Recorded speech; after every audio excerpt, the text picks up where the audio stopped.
Hey YouTubers, it's Denise, aka West Coast Rust, coming at you for my first YouTube video ever. Um, I'm doing this YouTube video as documentation of the journey that I have begun to take. I'm 38 years old, and on December 7th I joined the Samaritan Bariatric program in Corvallis, Oregon. I joined that program in hopes that I will eventually have a surgery date to have weight loss surgery. The surgery I've chosen is the full Roux-en-Y gastric bypass, or just gastric bypass. My second choice would have been the sleeve, but it looks like I'm going to go for the full Roux-en-Y. Highest recorded weight is 289 pounds. That was a couple of years ago. When I joined the Samaritan Bariatric program, I was 264 pounds, and my last weigh-in on the 22nd of January 2013, I was 250.4 pounds.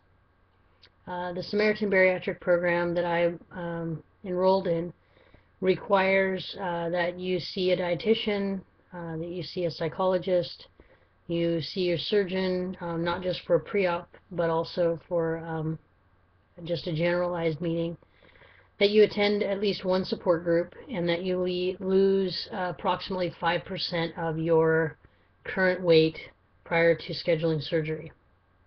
And I believe all of those are pretty much standard for a lot of insurance companies, and that's why this program has all of those requirements. As of the 22nd of January, which is very quick, about 6 weeks from joining the program, I completed all of my prerequisites, if you will, to receiving a surgery date. So this week, the bariatric team, which is comprised of the surgeon and the psychologist and the dietitian, are going to review my file, and hopefully they will find favor in me and notice the determination that I've had so far, and they will approve me for surgery. At that point, the next step is that they will send my information to the insurance company for pre-authorization, and then I'll have a surgery date. So it is still very possible that I will have surgery in the month of February, and that's my goal. So I'm continuing to lose weight and follow the dietitian's rules. And I say rules only because they certainly aren't what I'd like to have. That's up here. I still have food issues to deal with. But I'm a realist. You'll find that through my journey, I'm going to tell you the truth. Some of it's probably not going to be real pretty, but anybody who knows me in my personal life, my private life, knows that that's just the way I work, and I think people would rather hear things truthfully than they would to, have you lie to them. Even though sometimes it hurts them, but it's always for the best, because lies always catch up with you, and I don't need that. So, some people have asked me why I'm doing this, and my number one goal is that I'm a type 2 diabetic. Up until December, I was a very uncontrolled diabetic, and my A1C had creeped up to about 10.2. I'm proud of the fact that my A1C a month after joining the program was down an entire point to 9.2 or 9.4, but down a great deal for only being 30 days in. The dietitian seemed to be pretty pleased with that, and it is proof that I've been doing what she's been asking of me. So I've been told by my surgeon that there's a good chance, that I'll no longer be diabetic when I come out of surgery, that the surgery in itself has something to do with the way we absorb sugars, and then just the fact that you can't consume nearly as much also assists that. So I'm very excited about the possibility of losing a very long-term chronic condition like type 2 diabetes. The wake-up call for me and why I've chosen this path, even though it was suggested to me a year ago from my primary doctor, or my physician's assistant, love you, Stacy. I think the thing for me this time is that Stacy told me, my primary, that 60 was a maybe for me, and I'm only 38 now, and 65 was definitely, pushing it, because eventually things were going to start wearing out. I'm very fortunate that diabetes is the only medical condition I have at this point. And she did stick me on a cholesterol medication. Mine wasn't high, but it was starting to creep up there, and my cholesterol went from 200 and I think around 200 to 160 in just a couple of months. So it's great now. That's my number one reason for doing this, to be healthy long term. My second motivator, and the most important motivator in my daily life, is my son. And he's 7, and he's adopted. We adopted him at age 2, and my son is on the autism spectrum, and I think it's very likely that he's going to need me even into his adult years, and I want to make sure that I'm there for him. So again, to hear that 60 or 65 is a maybe for you is not a pretty thing to hear from your doctor, and I'm not willing to accept that as my future. I currently work in the medical field as a unit secretary, and I work in a wound care unit, which is filled with uncontrolled diabetics, and not all of them are, but a good portion are. And I have gotten to see in the last 7 months, since I've been at this job, what it looks like to not take care of your diabetes, and what it looks like to have neuropathy and to lose your limbs because you don't have correct blood flow. And I don't want to be one of those people, ever. I just don't. So I'm taking this journey, and it's been a crazy journey already. Some moments in the last 7 weeks have felt like they were crawling by.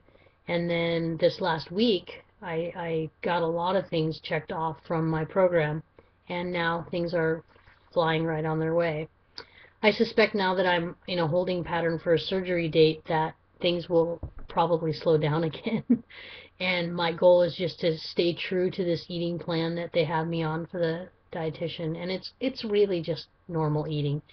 They just are asking that I eat my protein first, and that I really pay attention to my portion sizes, and start practicing things like not eating or not drinking a half an hour before I eat, and not drinking an hour after I eat. And sipping, of course, which is really hard at work for me. It's something I've been working on in the last couple weeks. But that's just, I'm going to focus on all that for the next few weeks. Hopefully I hear sooner than later when my surgery will be. And that'll be a good thing. I want to move on very badly to be more comfortable in my own skin. Some background on me. I was a very small child. I was a preemie baby, and it wasn't until I hit puberty that I started packing on the pounds. And I've said it a million times, but calling somebody stocky is just a very polite way of saying that they're fat. So, with that being said, I was a very fat teenager, and I managed that weight simply by just doing every sport I could think of in high school. So I played basketball, volleyball, softball, all 4 years in high school.